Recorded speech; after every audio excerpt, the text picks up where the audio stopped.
एमती मंजा को गोल गोल करी काटी ताको हल्का सिझे नहीं। चलतु आज बनइबा मंजार आलुचप।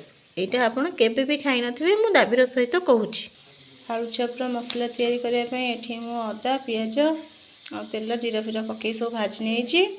एठी मु रखी सिझा आलू, सिझा बुट, एटी गोले नापी आमर बेसन दरकार हम आमर ये गोल गोल कटा पियाज।